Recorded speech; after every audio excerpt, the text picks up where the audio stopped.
Hola, ¿ha visto a esta persona? ¿Ha visto a esta persona? ¿Aún está en Egipto?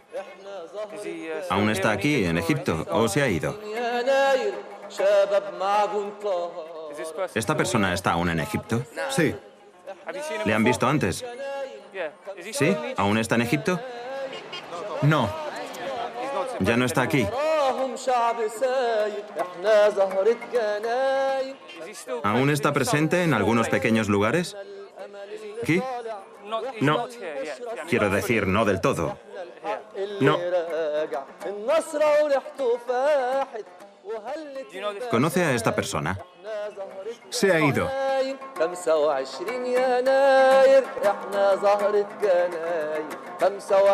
He estado preguntando a muchos egipcios dónde han visto al hombre de esta foto. Me han estado contando que está más o menos desaparecido, pero que antes tenía una gran presencia en Egipto. Y antes de que piensen que es Mubarak, es este hombre Miedo. Se llama Miedo. Es el factor miedo. Quiero descubrir por qué tenía tanta presencia y cómo más o menos está desapareciendo.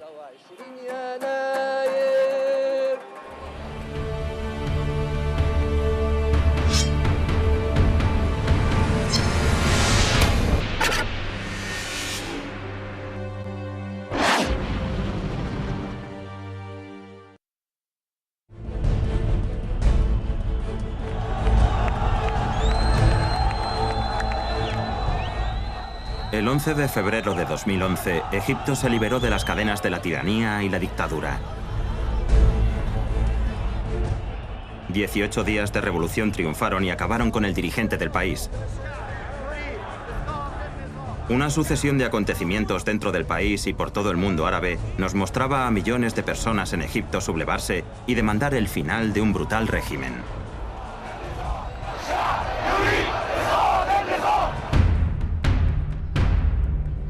Sin embargo, entender el verdadero alcance de la exitosa revolución egipcia reside en el alcance del miedo y la supresión contra los egipcios.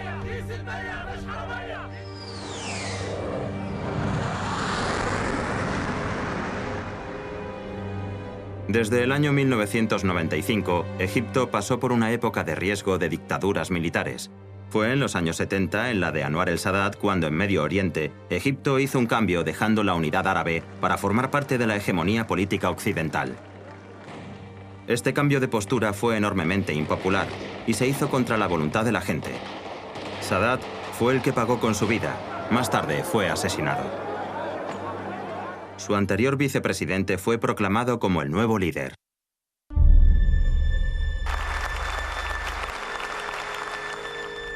Hosni Mubarak tomó posesión del cargo en 1981 y retomó los trabajos que Sadat había dejado atrás, incluyendo su cercana relación con el intransigente régimen de Israel.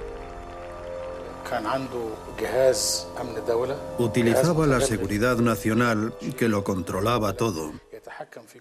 Tenía el control sobre la seguridad del Estado y la policía. Oprimía a su pueblo. Esto llevó a Egipto a convertirse en un Estado policial. Con leyes de emergencia vigentes, Mubarak usaba su autoridad para limitar la libertad, acabar con cualquier oposición y mantener a la familia en el poder. Esto les venía bien a sus aliados, quienes a su vez le apoyaban internamente con grandes sumas de dinero. A medida que pasaban los años, Mubarak se volvía más autoritario. Se usaba la tortura como arma para aterrorizar y controlar a las masas. Al principio había mucho miedo, intimidación por parte de las fuerzas policiales a través del secuestro, y el encierro entre rejas se volvió algo normal.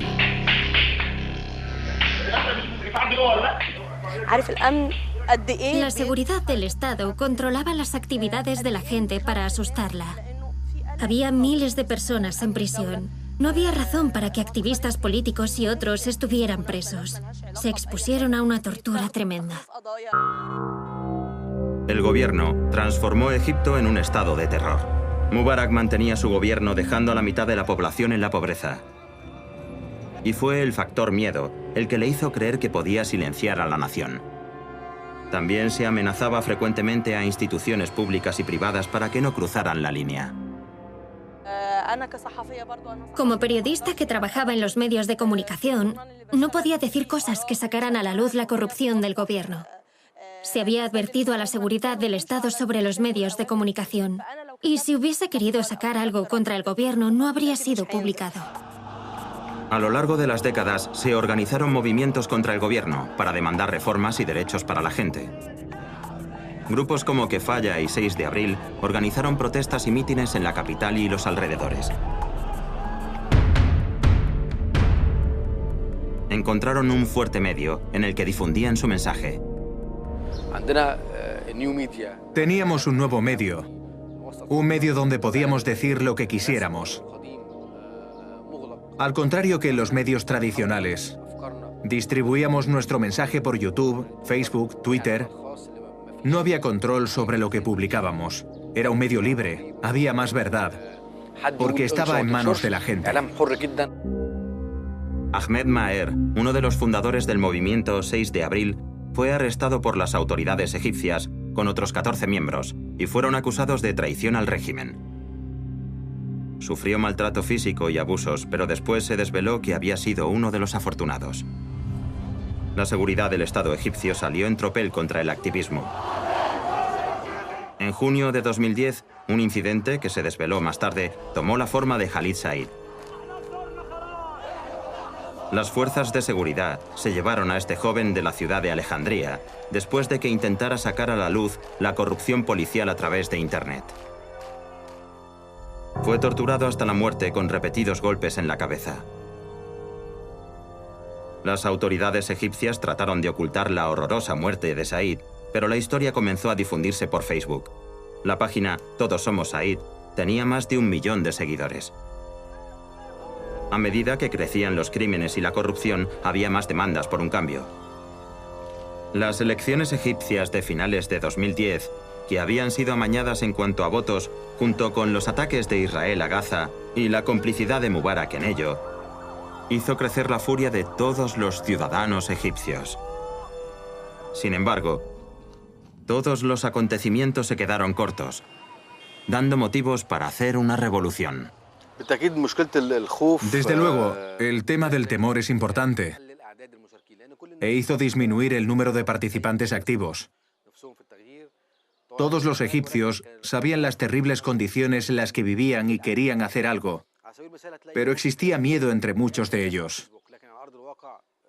En una página en Facebook encontramos cientos de miles de personas que nos apoyaban y decían: «Dios está con vosotros». Sin embargo, en el terreno, solo había unas 5.000 personas. Había miedo a ser maltratado físicamente, encerrado. Había mucho miedo a ser activista político en Egipto. El catalizador de la revolución egipcia iba a llevarse a cabo en otro país. La revolución tunecina contra el Abidine Ben Ali fueron los momentos que definieron el comienzo de la confrontación al miedo. El nuevo sentimiento de fe y esperanza llenó las calles de Egipto. La revolución tunecina fue el momento de llamada a la revolución en el mundo árabe. Túnez dio ayuda a la gente para creer que podían cambiar la política. Se dieron cuenta de que la nación podía conseguirlo, si así lo quería. ¿Podíamos hacer un cambio? La respuesta era Túnez. Había luchado con independencia, sin ayuda exterior, con posibilidad de hacer un cambio, y triunfaron. Ahora los jóvenes egipcios tenían miedo del pasado. Ahora tenían esperanza. Sintieron que si hacían algo, también triunfarían. Cada día miles de personas se suman a la página de Facebook. Túnez era un ejemplo muy cercano para nosotros. Era una nación árabe, como la nuestra. Padecíamos el mismo dolor y el mismo miedo a ser asesinados. Y cuando el 21 de enero se llamó a la protesta, supimos que seríamos capaces de hacer lo mismo que Túnez. La gente tenía esperanza y estaba preparada. Asma Mahfoud, la activista de 26 años, subió una serie de vídeos a YouTube animando a todos los egipcios a unirse a las protestas del 25 de enero. Les pedía que no tuvieran miedo. El vídeo fue lo que prendió la llama. Estoy haciendo este vídeo con un sencillo mensaje. Estamos organizando una protesta masiva para el día 25. Queremos vivir en este país con dignidad, como seres humanos. El gobierno tiene un presidente y una seguridad corruptos. A quien quiera que diga que no sirve protestar porque habrá poca gente, le quiero decir que ellos son el problema y que son unos traidores, como el presidente y las fuerzas de seguridad. Seréis responsables de lo que nos ocurra mientras permanezcáis sentados en vuestras casas. Nunca digáis que no hay esperanza. La esperanza solo desaparece cuando decís que no la hay. Mientras sigamos unidos, habrá esperanza. No temáis al gobierno, solo temed a Dios. El poder de las redes sociales se volvió imparable. Los días previos al 25 estuvieron llenos de actividad por Internet. La gente se preparaba para llenar las calles. La idea que había detrás de la manifestación del 25 de enero era la de protestar contra las fuerzas de seguridad y los casos de violencia física y corrupción. Recuerdo gente a la que conocía caminando, totalmente en estado de shock a causa de los cientos de caras que no habíamos visto nunca antes. Quiero decir, en la gran manifestación podías reconocer prácticamente cada rostro. Y esto lo organizamos nosotros y superó todas nuestras expectativas. Cientos y miles de egipcios salieron a las calles de la capital y otras grandes ciudades. No eran conscientes de la magnitud de su misión. Como en el pasado, el gobierno de Mubarak decidió tomar medidas brutales y lanzó todas sus fuerzas contra estas manifestaciones. Los manifestantes, desarmados, fueron tiroteados. Esta acción provocó a la gente, que aumentó sus protestas. Cabía la posibilidad de que las protestas terminaran de este modo, sin llegar a más, de tal manera que las fuerzas de seguridad solo cometieran el error de hacer una masacre en Suez, así como en la Plaza Tahrir en el Cairo. Las primeras protestas se contaban por miles, pero el error cometido por la seguridad del Estado llevó a que las protestas se convirtieran en revolución. Durante los días siguientes, las protestas fueron a más. El impulso del cambio frente a Mubarak y las muertes de los manifestantes fueron los momentos en los que la barrera del miedo se desintegró. Esta fue la primera vez que los manifestantes no tenían miedo de la policía y que se enfrentaban a ellos con todas sus fuerzas. Era muy difícil que la policía hiciera frente a una multitud sin miedo tan numerosa, porque ellos solían operar usando el miedo. Cuando la gente sintió que había esperanza, salió a la calle y se encontró con que les pegaban e incluso los mataban. Pero sintieron que podían ganar. Esa fue la clave. La presencia de la esperanza hizo que desapareciera el miedo. Con la creciente agitación, Mubarak decidió dirigirse a la nación. Este fue su intento para recuperar el apoyo. Esta gran nación es mi hogar, así como el hogar del resto de los egipcios. He vivido en y para ella, y para defender su tierra, soberanía e intereses. En su tierra yo moriré. La historia nos juzgará a mí y a todos nosotros, a nuestro favor o en nuestra contra. Yo creo que el presidente ha jugado con emociones muy egipcias, utilizando expresiones como querer morir en Egipto. Ha utilizado el miedo de dejarles sin comida, sin pan, y la gente ya no se siente amenazada por cosas como estas. Mubarak trató de poner fin a las manifestaciones, intimidando con la advertencia de que anteriores ciclos de violencia habían causado destrucción y muerte. Se empezó a extender el rumor de que la operación estaba dirigida por una agencia extranjera, urdiendo un plan contra el país. El discurso de Mubarak fue inteligente. Habló de limpiar el país, sin nombrarse más a sí mismo. Fue tan sorprendente que la gente empezó a decir, vale, tranquilicémonos. Dijo que dejaría la presidencia en unos meses. Mubarak siguió intensificando el uso de la fuerza con la esperanza de que se vinieran abajo por la presión para poco después desaparecer. Fue más o menos ahí cuando Mubarak intentó todo lo posible para acabar con la revolución. Justo desde ahí, tiraban piedras contra los manifestantes y amenazaban la vida de las personas. Cargaban contra ellos con furgones policiales. La situación era realmente tensa. muchos manifestantes temían por sus vidas, pero el miedo a que si se retiraban, la opresión fuera aún mayor, hizo que siguieran resistiendo.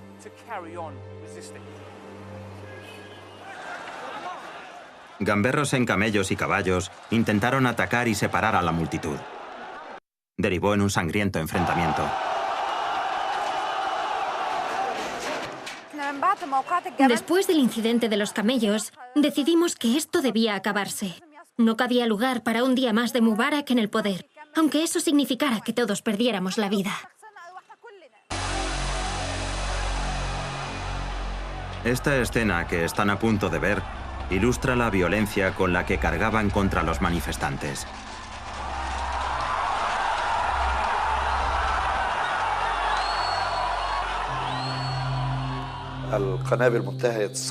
Usaban distintos tipos de armas, además de armas de munición. Los francotiradores también usaban armas de fuego.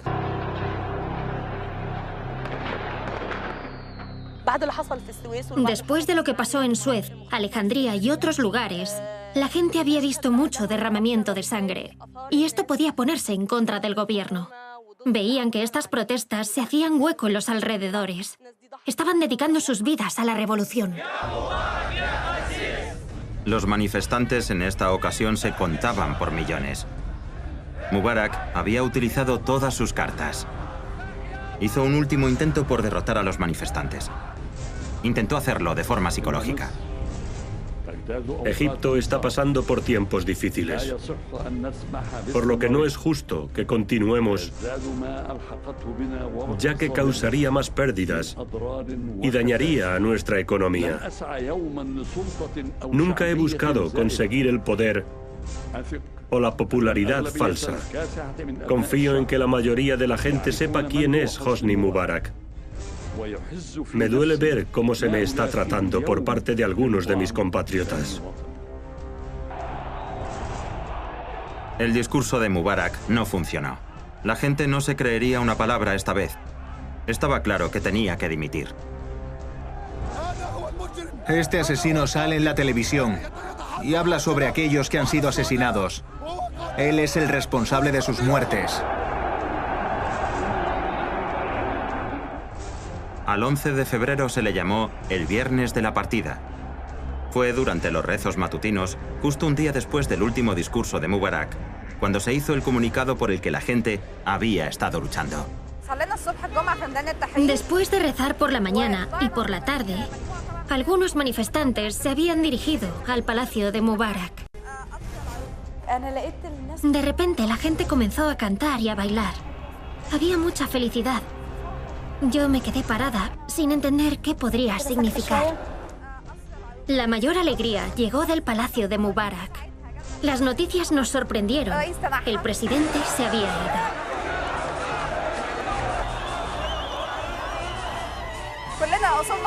Todos nos pusimos increíblemente contentos y nos postramos en el suelo, agradeciéndoselo a Dios.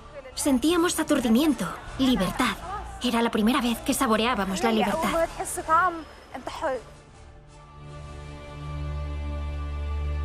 Egipto resurgió de las cenizas del estado salvaje y despertó al sentir el aroma a democracia.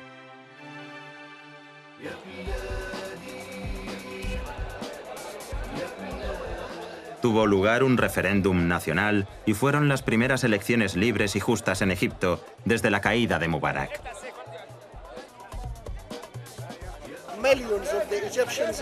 Millones de egipcios están muy emocionados de poder votar hoy. Es la primera vez en mi vida que siento que mi voto va a servir de algo. Viví el momento histórico que llevó a millones de personas a votar. Todos con la confianza de ser representados de verdad. Este es un momento sin precedentes en la historia de Egipto, en el que nadie hubiese creído poder formar parte hace unos meses. Con cualquier cosa que trajera este referéndum, los egipcios permanecerían unidos, un resultado normal después de hacer una revolución.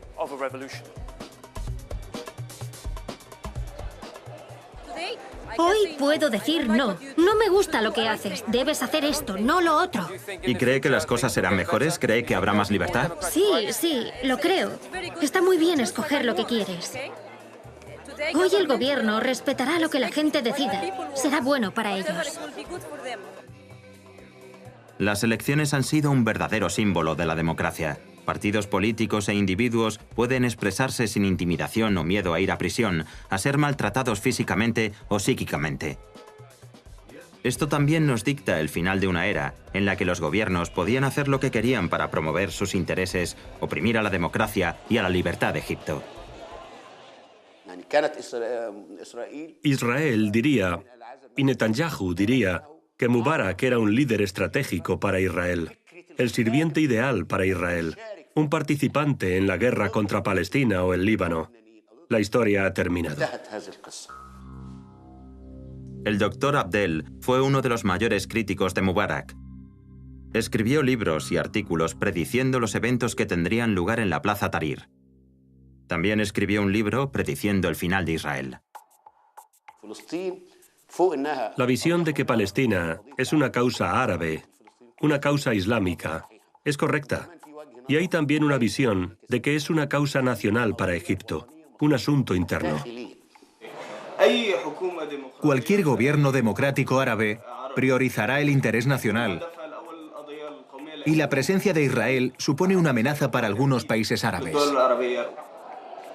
Hablando sobre las causas de la revolución con 3 estudiantes universitarios, me fijé en una pegatina de Palestina que había en una ventana. Me pregunté qué significaba Palestina para estos jóvenes. Creo que cualquier niño nacido en Egipto lleva a Palestina en su corazón. Para nosotros Palestina es un asunto muy importante. Cuando los egipcios nos sublevamos, no solo lo hicimos por nuestros derechos, sino también por los de los palestinos. A comienzos de este año ha nacido la tercera Intifada palestina. La juventud egipcia ha creado una página y grupos en Facebook preparándose para el próximo alzamiento. Ahmed es uno de estos jóvenes.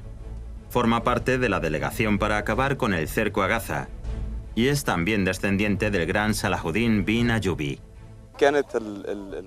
La situación en Egipto era dura. El régimen de Mubarak era un gran aliado de los sionistas. Mientras estábamos en la Plaza Tahrir durante la revolución, nuestros ojos estaban puestos en Palestina, en Gaza. Ahora tenemos la oportunidad de romper el cerco a Gaza. No es el mismo lugar el Egipto anterior a la revolución que el posterior a la misma. Ahora Egipto es libre y digno. Las protestas aquí, en la Plaza Tahrir, no han decaído, ni tampoco la causa palestina. Muchos creen que la mejor forma de acabar con el cerco a Gaza es crear lazos cada vez más fuertes entre los egipcios y los palestinos para acabar con todos los obstáculos que haya por el camino. Esta no es la última revolución. Esta es la primera revolución. Estamos de camino a más revoluciones que serán más violentas. Sabemos cuándo ocurren terremotos. La hora de los terremotos en Egipto ha llegado. Este es el primer terremoto, pero no el último.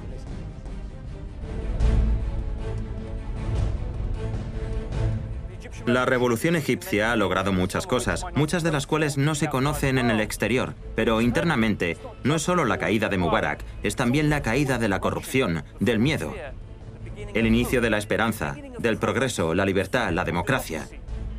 La revolución egipcia es el inicio de un nuevo color en todo el mundo árabe. 2011 se ha convertido en un punto crucial en la historia. El miedo hace acto de presencia en algunos sitios, pero una cosa está clara. El miedo no podrá someter a los egipcios nunca más.